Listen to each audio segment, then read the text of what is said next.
You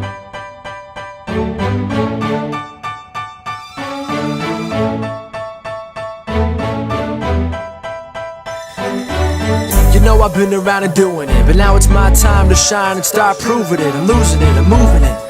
The city is where I'm made, Bostonian flow, I kick it back there. Yeah, I got game, got in a fan way. We the city of the champs, every sport we play. Spit wetter than the harbor, yeah, I'm flowing like the Charles. I be speeding on this beat, call it Turnpike Miles. Yeah, it's Boo signing on.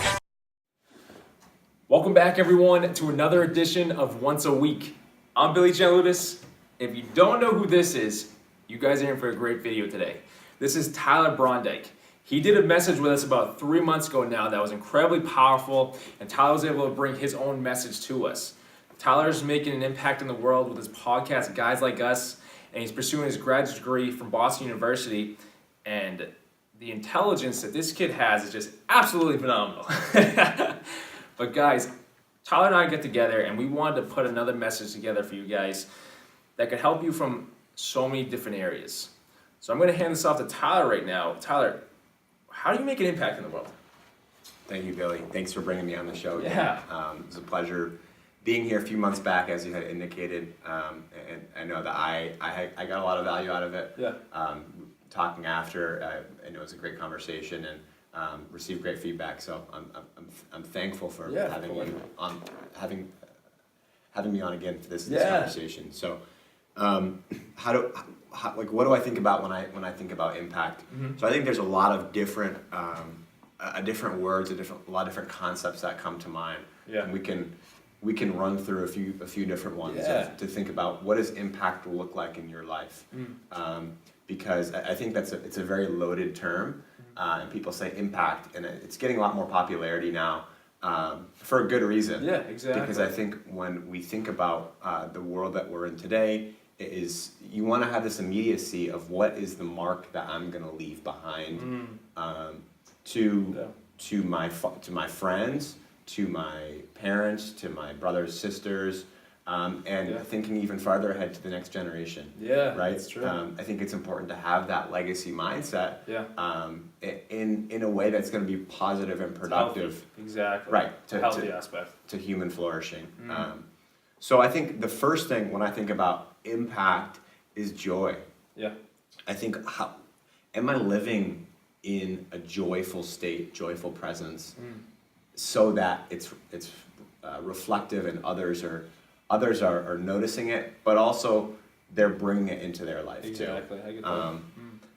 As I'm sure many of you know, just seeing the news, seeing I'd say fairly divisive times that we're in today politically, and I think at an international level, and I'm sure even in the family household, there's a lot of conflicting messages that you're hearing. I think being joyful, rejoicing in the good that you have in your life, I think is so essential because it always sparks the best in you and brings out the best in others. Definitely, yeah. I think it's addictive.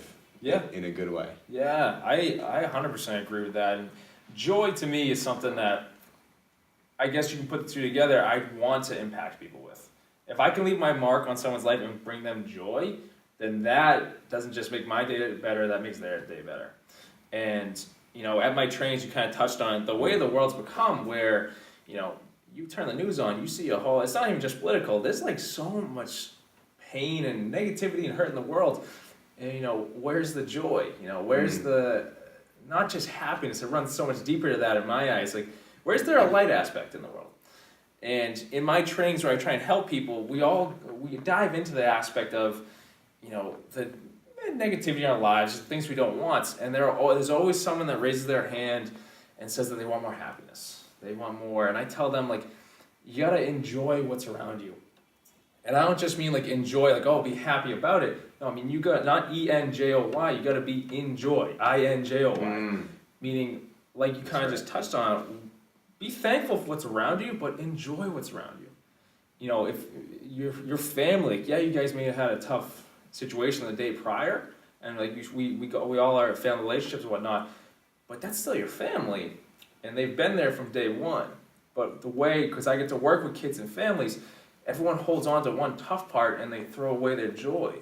But if you can activate and joy and like be in that joy, oh my goodness, the result is just absolutely incredible. So if you could impact people with that joy aspect, that's something I try and do. So I agree to everything you just said with how we need more joy in the world. Right. That light aspect. And yes, I think we're so quick to pull at the negativity and the bad things in our life. Yeah. And what's bringing us, what we think is bringing us down. Yeah. Right. When I was younger, I had a speech impediment. I had a stutter, and I would go through just a lot of rigorous training and to try and battle this challenge that I was facing. Yeah. And one exercise that one of my speech therapists gave to me was she gave me a piece of paper, a blank piece of paper, and she said, draw a circle. So I said, okay. Drew a circle on it.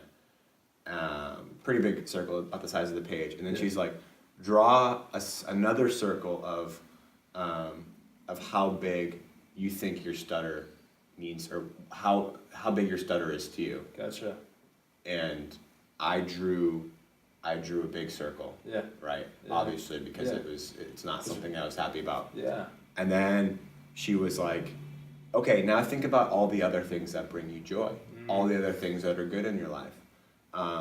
And then there was, I didn't have much room left on my paper, right? So I'm trying to squeeze in all these things. I put, okay, soccer. I put, school, like I do enjoy going to class, like I have good friends at school. Yeah. Okay, like my family is great. Yeah.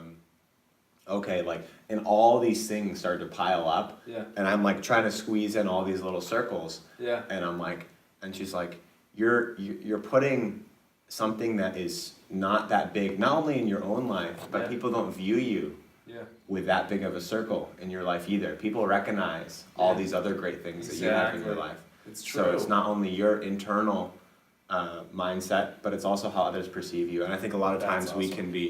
we can be in distraction with what others are think about our own struggles. Yeah, I agree to that so much, because we'll hold on to some aspect of negativity, like you with your stutter. Like to you, that was this giant, grandiose thing where it took up every ounce of your thoughts and your life. And then when you actually started to sit there and someone else gave you their perspective, like this intervention, try this, like, hey, right. this could work. And then you start to see every other greater thing in your life. Like, why am I focusing so much on this giant circle when this entire page is everything that I need? And it's like, that's something that I come across so much with people, where it's that extra perspective could shift everything. And once you get someone else's perspective to see the impact that you have on their life, it changes how you see your own life. Mm-hmm. So this woman's perspective on you with trying to do this changed your idea of like, I don't have to hold on to this. There's so many other great things about me that I didn't see because I focused so much on this one little tiny ounce of negativity. But how we act in the world and how negativity starts to take us over is we start to focus on that one little piece of negativity until it grows and grows and grows and grows, and we forget about everything else. Mm. That's why I touched on with family, where, like you said, there could be some ounce of negativity in your family, your past, trauma, whatever it may be. And if you focus so much on that one little piece, you miss out on everything that family brings. But if you can actually sit there and ask your family how they feel about you from a joyous perspective, from not a happy but a joyous perspective, that changes your outlook on your family, because you get to see how they truly feel about you. Which I'm not going to say it happens all the time. I wish it happened all the time, but there are a lot of people that love is at that core. And if you start to realize that, rather than focusing on the anger of one little negativity that happened, it changes the entire family dynamic, changes your life dynamic. When you can operate out of that joy and see what's greater in your life to take out that negativity. It's a stutter, it could be anything else in the world, you know? Right. But if our focus is directly on that, we shift it to the joy, a whole lot of change starts to happen in our life for the better. Right, and I think you touched on it too, and one important component is recognizing that there is this negativity in your life. Yeah. And recognizing that this is trying to pull you away. Yeah. And knowing that kind of that force in your life. Yeah. And and acknowledging it, but not succumbing to it. Exactly. Engaging with it, but not letting this take over who you are. So it's being able to confront this negativity. I think some people talks about, toxic people in terms when you're engaging with other people that you think are just bringing negative energy to. And one thing I admire about you in particular is your ability to engage with toxic people or engage with people that are just, throwing their hands up in the air or pouting or complaining or like whatever people describe them as. Yeah. But you have to engage with that. Yeah. Because you know that there's so much more that they can become. Exactly. And live into. So one thing I want to touch on and ask you is your consistency day after day of getting up and bringing this joy into the world. How are you able to keep this momentum going? What fuels you? Fuels me. What keeps my joy going, or what keeps just the drive going to? I'd say both. I think 'cause I know joy is part of your daily routine, and you bring that into your wherever you go. I feel I wake up every single day and. Like I tell everyone in my trainings, I'll tell everyone, I wake up every single day and the first thing I do is I thank God for the day. But I look at that in such a way where it's like, that could be the only thing I say. But to me, that's a new opportunity. Where whatever happened yesterday, that's yesterday. And whatever happens tomorrow, that's tomorrow. But today I have 24 hours to make an impact. Right. But to do something incredible in my own life, to take a step forward, or since I believe it's going to be a great day by thanking God for the day, it makes me look for the greater moments throughout the day. Right. So if I go to work and there's a family or there's a teenage kid or even a 7-year-old kid, whatever the youngest they give me is, and they're pouting like you touched on, or they're sad or they're upset, they're angry, or the family's fighting or something, I look at that as an opportunity to shine light into their life. And I get massive success out of that because I'm driven to help people. That's at my core. I want to help people in incredible ways. That's why I dive so deeply into the mind. I dive into the spirit. I dive into the heart to try to see how they intertwine, just to see what happened to help people in that way. But so many people question me on, why are you always happy? Why are you always happy? And I sit there and I'm like, I laugh because I can remember people calling me out like, you're always happy, why? And I'm sitting there like, why is that a bad thing? But I sit there and it's not even happiness. And I'll tell you straight up, happiness goes away. But joy, when that's at your core, it doesn't. Joy can always be there if you choose it to be. And I always put it out there, if you choose it to be. And with how I try to walk my life, I feel that joy is there. And if I can walk into a darker situation, if I'm walking into that and everyone's in a negative mood, a darker aspect, I could be the one to shine light into their life. So that right there, I leave that out. I leave that situation smiling. I don't even care if they get upset at me. I'm smiling because, hey, for a moment in that opportunity, there was a light shining, there was joy there, someone laughed, someone smirked, whatever it was. That's a little breakthrough on that wall, which impacted their life. And if I can impact other people's lives in a positive way and help them in some way, it gets me going to right to the next day. I'm going to sit there, I'll wake up the next day, I'm like, all right, who's next? What can I do next to help someone else? And I get I'm smiling right now, happy thinking about it because, I've never actually dove into this for myself, but when you can impact someone else's life, the statement's so true. The secret to living is giving. When you can give to others, one, it impacts their life in such a way, but it impacts yours because you can see how your life impacts them. Yeah. But when you give to someone else, it comes back to you. And I see that every single day in my own life and other people's lives, and it's inspiring to continue to try and move forward in that. Wow, that's beautiful. I think the last point you touched on was something I wanted to discuss more too, is this idea of giving. Yeah. And just generosity, I think, at the core of giving, right? Is if we're giving, kind of what spirit are we coming from? Are we coming from a generous spirit, or are we giving from a place of just, just this kind of this, I wouldn't say darkness, but just this kind of this closed-mindedness or this this retreat that I'm gonna give because I'm supposed most too. Yeah. Right. So generosity, I think, is an incredibly important way that you can be impactful in your life. True. And the beautiful thing about generosity is it not only changes those who you're giving to, but it changes your life too. Yeah. Right. It's this internal kind of transformation that happens, and I mean, I know firsthand experience can see that. But how do you think about generosity in terms of impact and kind of how these two play together?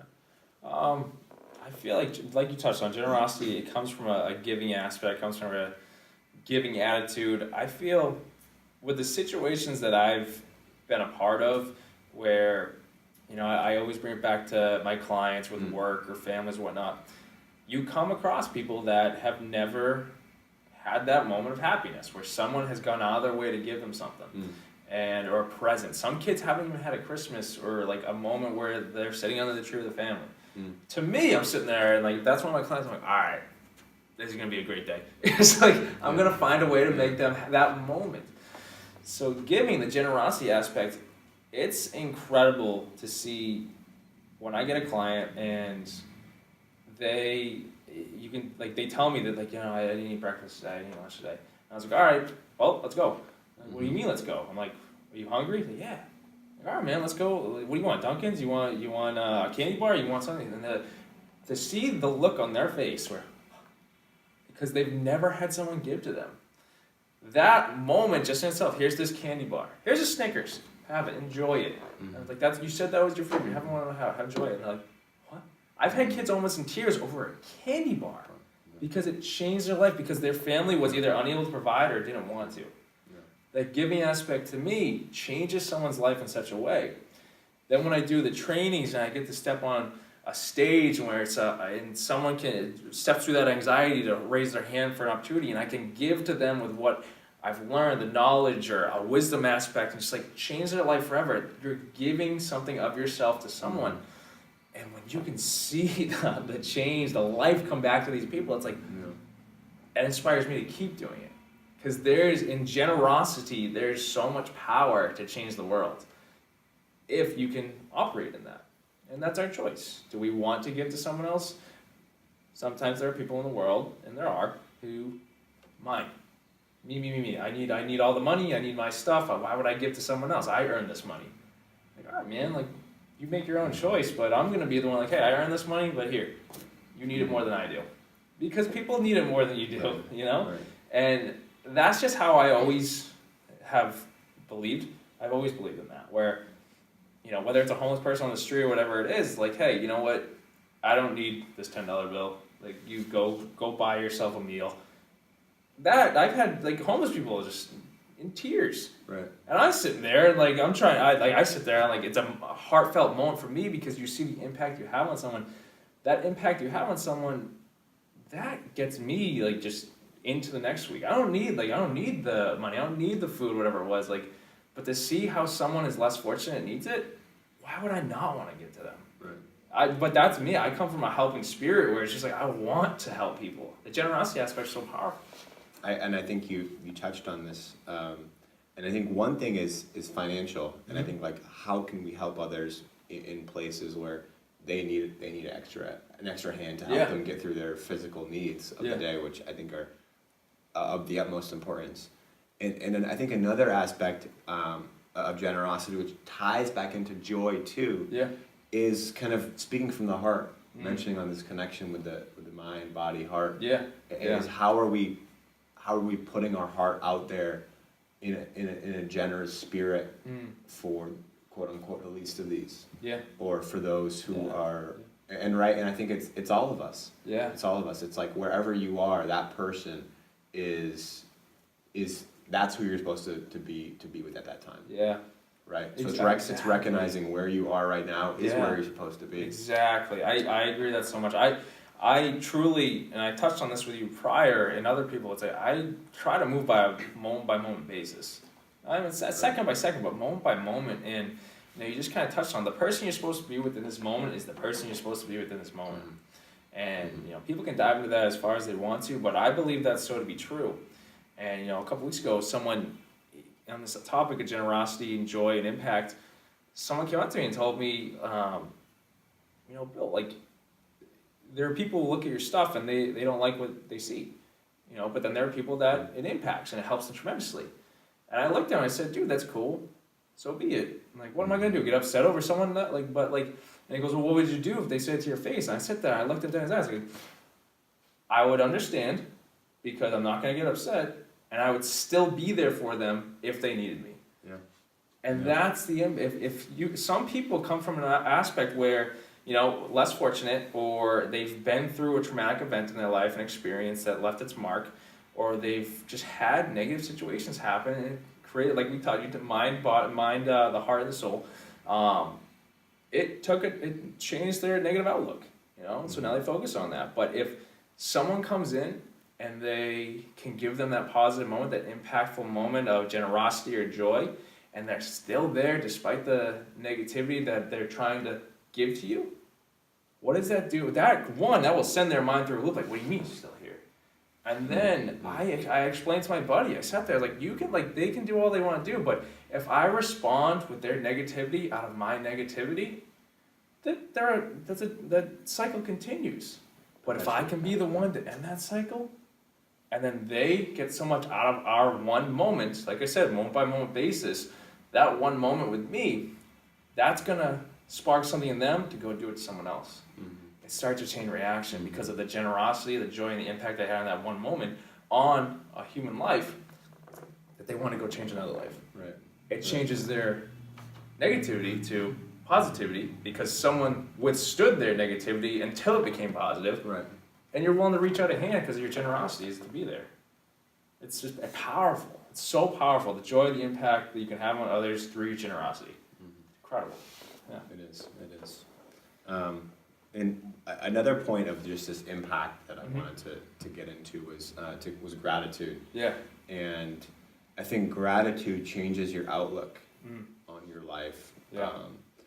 In a manner that is that perpetuates goodness. Yeah. And I was looking at a study recently that was looking at the people who experience the most joy. Yeah. And it surveyed people across the world, right? And you'd think like people that have everything put together are, have the most joy, or have the significance in their life. But what was interesting and was beautiful was that there's these people that were in some of the slums in South America. Yeah. Had their basic needs provided for, but besides that, not a whole lot else in our Western perspective of success. Yeah. And these are some of the most happiest, joyful people. And I think we need to keep that perspective. Yeah. Because I think a lot of times we think, oh, this person has everything put together. He lives in the best neighborhood. He has the fanciest car. He has all this education. He's in this position of authority, of privilege, of whatever. Yeah. And it's like we start to ascribe that as our levels of happiness, our levels of meaning in our life. And I think it becomes detrimental because who set those terms? Yeah. Who set those terms that is going to be a life that is worth following or worth living? Yeah. It is, and I think fundamentally, when you look back into ancient history, and look back into what was significant. Yeah. One example is in the biblical times, when you're looking at the cultures of the Greco-Roman society, you're looking at the cultures of the ancient Jewish faith, but then also other religions that were flourishing and prospering at different times and thousands of years ago. Yeah.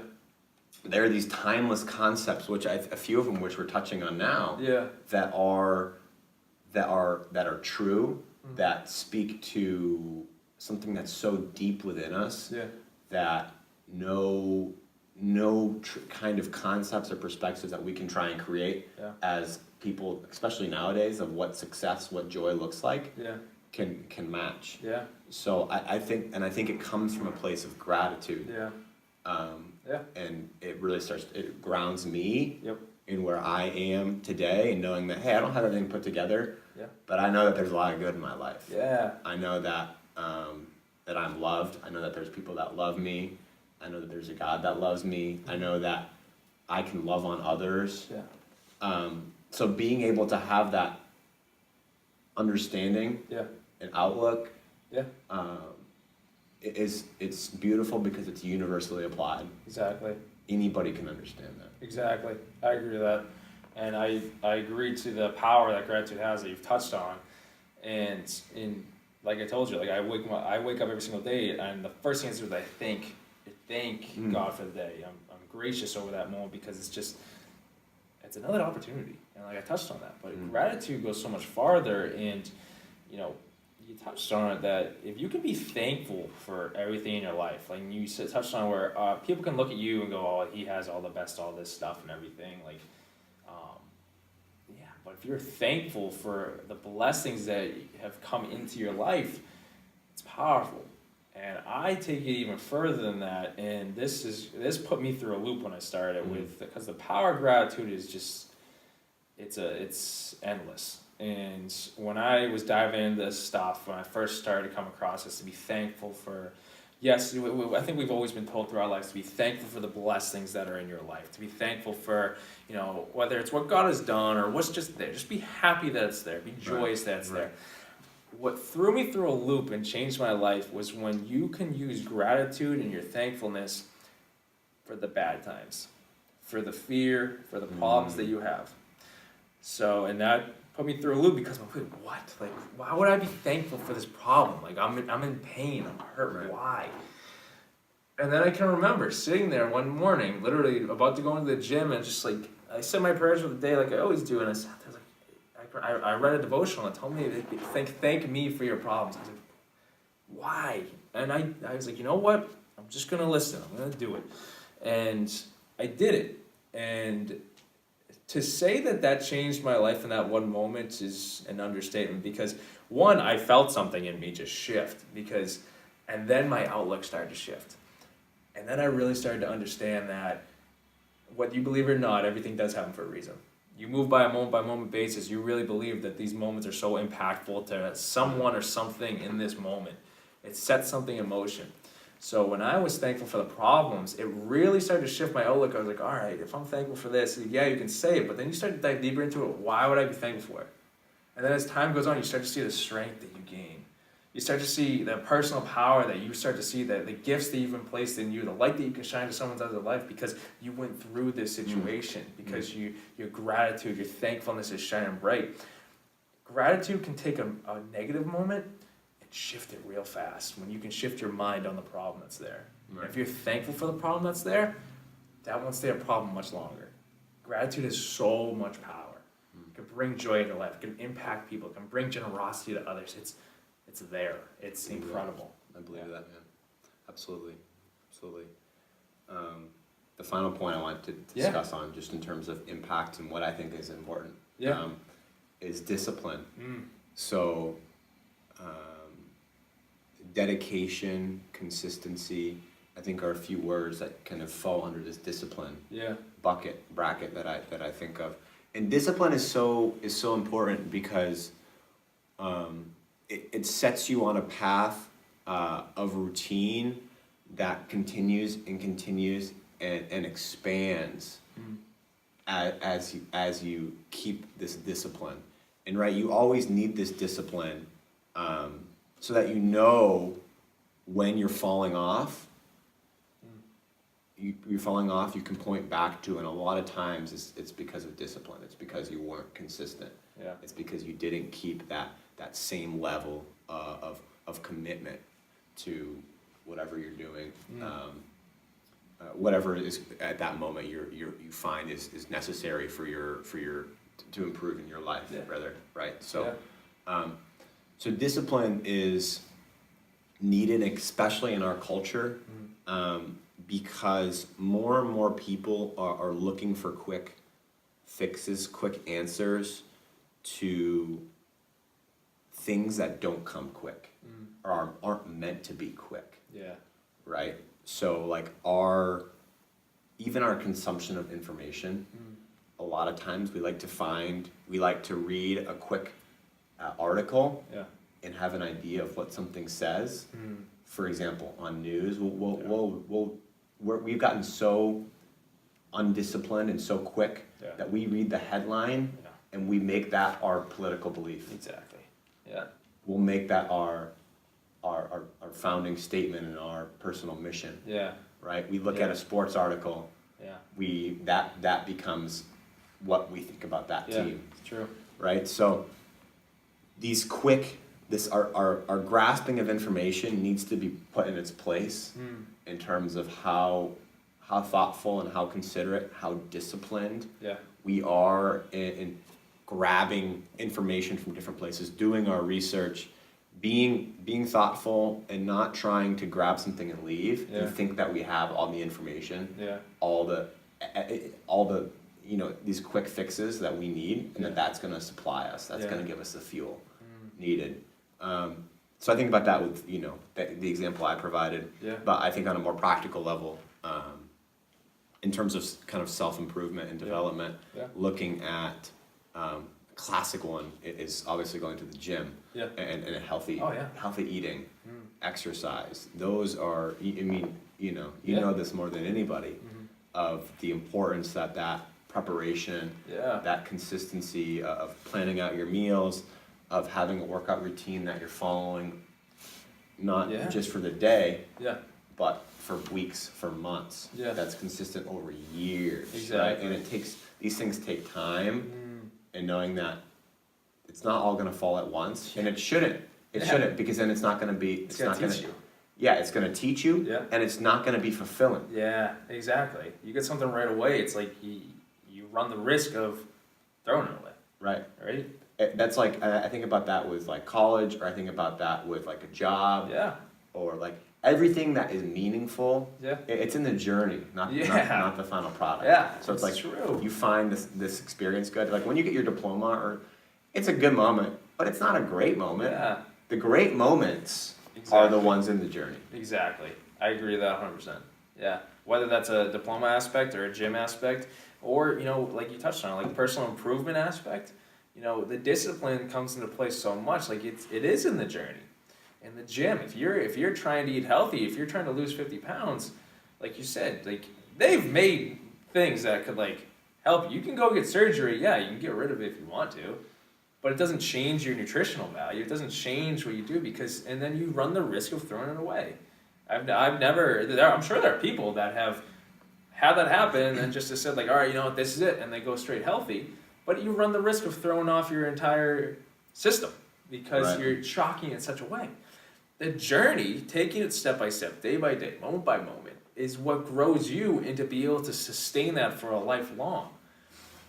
On a diet value, diploma value, like you're right, you go to school for 4 years, like it's the journey in those moments from when you're a freshman stepping into that anxious, oh my goodness, what am I going to do here? I'm new here, I don't know anyone here, to when you're a senior and you get that diploma and you know everyone, and you're sitting there and you have the knowledge that you gain through being here because you put the effort in day by day, study by study, moment by moment. And that kind of personal improvement value, the discipline factor. In my trainings, I teach about the power of your daily pattern. Our personal patterns that we follow throughout the day, and I take that even to just our thought patterns that we follow. It runs really deep when we dive into this stuff, but it changes people where if they can change, one, a thought pattern that they have, or two, a personal pattern they have, just like if you want to read more, I'm taking a speed reading course right now, and in the course you have to dedicate yourself to minimal, at least 10 minutes a day, focusing on these strategies that we're learning to try to gain speed reading, so I can read more. I want to read more. I want to learn more so I can help more people. I'm dedicated to it. I'm disciplined to at least read 10 minutes a day. That you can fly through that. But it's a factor. I'm going to set that part of my schedule, and you take it onto your own personal improvement. If you want to change something, if you want to improve yourself, if you need to read more or study, whatever it is, incorporating that into your day and being disciplined to do that every single day, it creates such an impact, like we've been talking about, on your own life. And it carries over to others, but oh my goodness, the discipline factor is so powerful if you can continue it. And there are tough days. There are tough days. Yesterday, I did not want to, I love the gym, love it more than anything, didn't want to be there whatsoever. Did 2 workouts in the day because I fought through it. Like, I get through it, you know? It was such a beautiful day outside. I had to do one in the gym and like I wanted to just be outside. But the discipline factor, if you can push through that moment of, I just don't want to be here. You fight through that wall, like, oh my goodness, like you get such a great result out of it. And it's just like, just keep going. Discipline is the bottom line factor. That's right. Yeah. And you tied something in that I want to come back to is these patterns that you create. So it's these little shifts that are going on internally, right? So when you think about your internal system of how you operate, kind of your worldview that you're taking on, it is you tinker with these different patterns that are ultimately creating this system that is going to allow you to run at your best capacity, your best self. Right? And you can't change everything at once, and you shouldn't, right? So it's what small patterns can I change that I can be disciplined and consistent over, so that then, hey, look, I have this pattern here. I'm consistent weeks. Okay, I think I'm ready now to take on a new pattern. Okay, I don't throw this one away. I build upon it. I build upon it, right? I progress to a new pattern, and now this is part of my internal system. Right? So these pieces are kind of coming together. These different parts are now starting to play in their different roles. Right? And it's dynamic, and you're able to see these changes by these small progressions. And it's through this reformed, regenerative process that you see that, rather than just trying to do this revolutionary change all at once, which oftentimes fails, and not only for yourself, but can just kind of create chaos in your family and your life. If you're trying to do all this at once, it's like, okay, well, like where do I step in, or like how can I help you here? It's just like you need this balance. You need this balance, or else it's not going to work. I agree with that. So that's, I think that speaks to gratitude, and I think those are some of the biggest, I think, pillars of impact that I think about. I agree with that. And I think one other thing that we were speaking on a lot in this was this idea of this notion of potential, right? And we spoke on this last time as well, speaking into purpose a little bit, but potential, and it's like you're at your apex when you're here and you're hitting your stride, and you're just something that you're reaching toward. That's a little bit, it's just out of reach. Like you're looking to grab that apple from the tree, and it's just a little bit out of reach, and it should be, because you shouldn't grab it right now. You shouldn't grab that prize right then. That's true. Right? But at the same time, it's like you're still lifted off the ground. So you're still moving. You're getting in the air. You're getting some hang time. Right? So this potential, and I think it's important, because that's a foundational metaphysical reality of potential. And I was speaking a bit more into ancient times and looking at the Greco-Roman culture and the Jewish culture, and for Greco-Romans in particular, these are intellectual people 2,000 plus years ago, right? And I'm sure people know about some of these major philosophers, Aristotle, Plato, and some of these bigger names. But when you're looking at the Bible, for example, and you look at the words on the text, you need to kind of have some understanding of what's going on behind that text, right? Why is this so relevant? Because at the time, potential is maximized through your ability to follow through something. So it's like, if your intent is there, whatever your intent is, the result's going to follow, right? So like that's why it's like, if something is going to cause you to do something, you might as well stop at where you're starting. Right? You might as well cut off that initial initial thought, initial thing.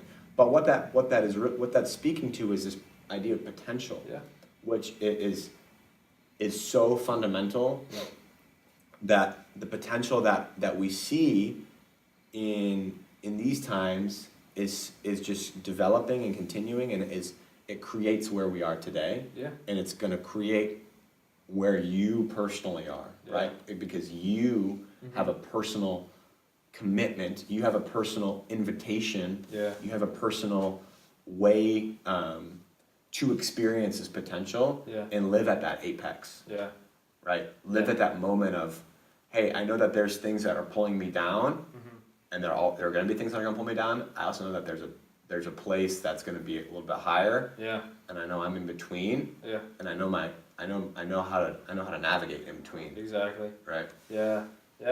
No, but I agree with that potential to keep going. I always tell everyone, like, every single person in the world has incredible potential to do something, whatever they want, whatever's at their core, their heart, whatever's in them to go out and do, whatever their dream is, the potential is there. I always tell them, you got the potential to do it. Will you do it is your choice. So like your metaphor, when you're reaching for the apple, you have the potential to get the apple. It's just out of reach, but you're still trying. The fact that you're still reaching, you're taking action to go get that apple, means you will eventually get that apple because you're going for it and you're not getting stopped or blocked by what's trying to pull you down, but you're just reaching. So if you think about it, if you have tremendous potential in your life to go out and do something, everyone has potential, but if they don't act on it, what do you get? If you're not reaching, acting on trying to get that apple, on trying to create something out of the potential that you have been given in your life, whether that's you noticed it when you were a young kid to now to at the job, your level you're at, or just on a personal aspect or in the gym aspect, you have the potential to continue to grow and make something happen if you act on it. Everyone's got potential, but keep going so you can see it come to fruition. When the time will come. Exactly. When the time will come. Exactly. It's putting that discipline. Yeah. It's being joyful in the moment. Yeah.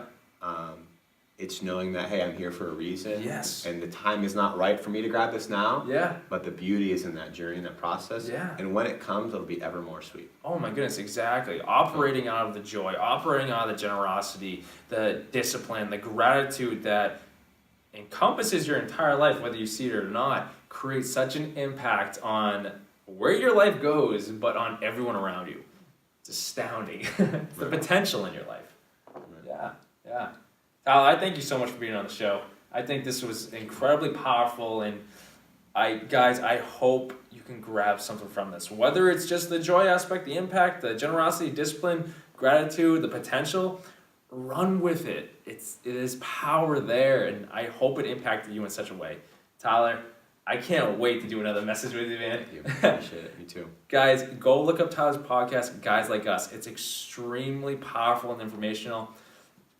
And Tyler has these talks with everyone on. I thought this was powerful. You just wait and see what he's done with incredible authors and just people who have impacted the world. Go check it out. Thanks, guys. Thanks. Tyler. Yeah. Awesome.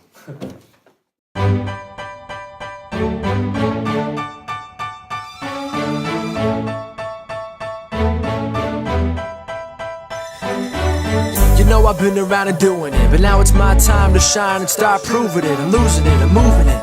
The city is where I'm made.